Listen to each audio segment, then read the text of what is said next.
wabarakatuh. Perkenalkan, nama saya Sandi Darmawan dengan NPM 2200101034. Di sini saya akan melakukan pembacaan EKG, di mana alat dan bahannya itu adalah kertas EKG, pensil, penggaris, dan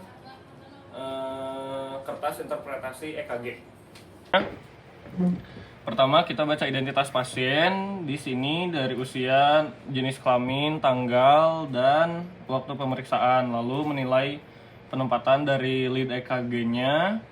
Tanda lead-nya itu terbalik, dan gelombang P kompleks QRS dan gelombang T defleksi dominan negatif pada cadapan 1. Ini. Lalu gelombang P dan QRS gelombang T dominan defleksi positif pada sasaran AVR. AVR-nya itu terbalik. Lalu normal air wave-nya, progression ini air wave-nya. Lalu kalibrasi amplitudo standar 1 mV, ini 1 mm atau 1 mV. Lalu kalibrasi kecepatan kertas 25 mm per detik. Lalu nilai regularitas dengan memperhatikan gelombang R pada jarak gelombang R atau jarak PP harus sama untuk EKG yang normal. Kita lihat jaraknya sama untuk EKG yang normal.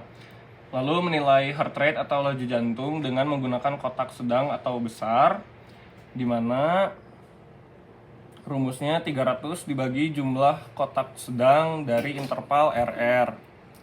Lalu menggunakan kotak kecil khusus untuk EKG dengan irama reguler, rumusnya 1500 dibagi jumlah kotak kecil antara RR interval. Atau menggunakan 6 detik dapat digunakan untuk irama reguler maupun irreguler. Hitung kompleks QRS dalam 6 detik pada lead 2. Lalu hitung kompleks QRS yang ditemukan dikalikan 10.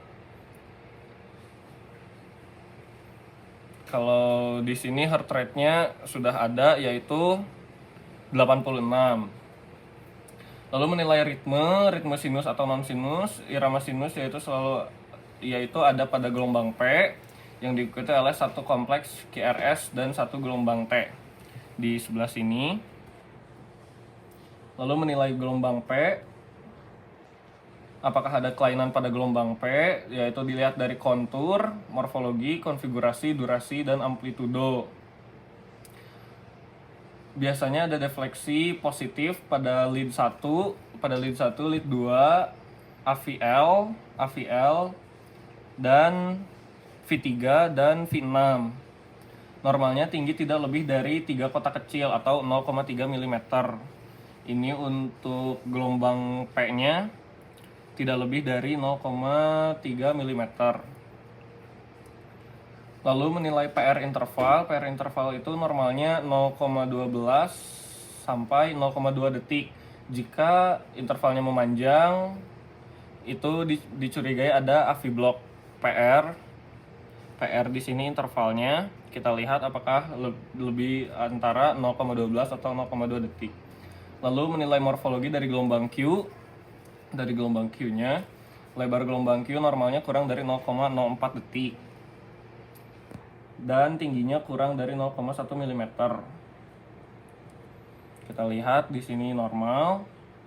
Lalu menilai morfologi dari gelombang S-nya. Lalu menilai amplitudo QRS kompleks. Harus ada satu lead ekstremitas dengan amplitudo R lebih dari 5 mm dan setidaknya satu lead prekordial dengan amplitudo R lebih dari 10 mm. Jika terdapat hal tersebut termasuk low voltage. Di sini amplitudo dari R-nya lebih dari 5 mm.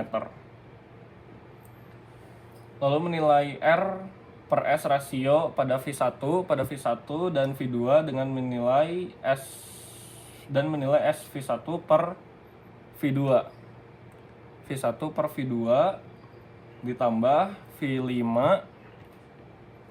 dan V6 itu lebih dari 35 mm.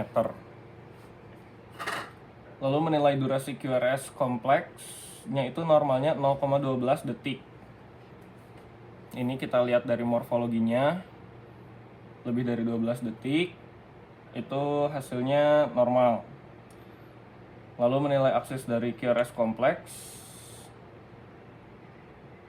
untuk menghitung aksis jantung menggunakan resultan vektor kompleks QRS di lead 1,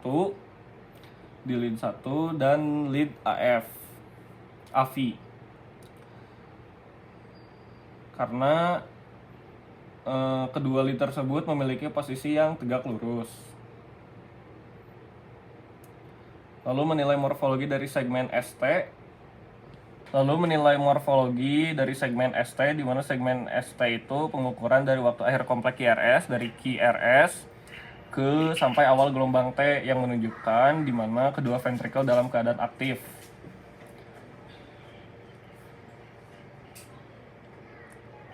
Lalu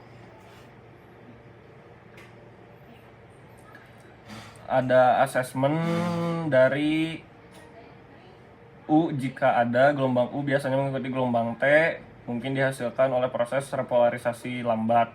Gelombang U itu defleksi yang positif dan kecil setelah gelombang T, tapi jika ada, kita akan memastikan QTC intervalnya Q ke T diukur mulai dari permukaan gelombang Q sampai pada akhir gelombang T. Sampai pada akhir gelombang T menggambarkan lamanya proses listrik saat systolic ventricle atau durasi atau depolarisasi ventricle dan repolarisasinya. Interval ini berubah-ubah tergantung frekuensi jantung. Lalu kesimpulannya pada EKG ini, PR intervalnya normal, PR segmennya normal, QRS kompleksnya normal, lalu QRS intervalnya juga normal, ST segmennya normal, dan ST intervalnya normal, serta gelombang T-nya normal. Untuk gelombang U-nya tidak ada, lalu QT intervalnya normal. Baik, alhamdulillah pembacaan EKG telah selesai. Mohon maaf bila ada kesalahan. Wassalamualaikum warahmatullahi wabarakatuh.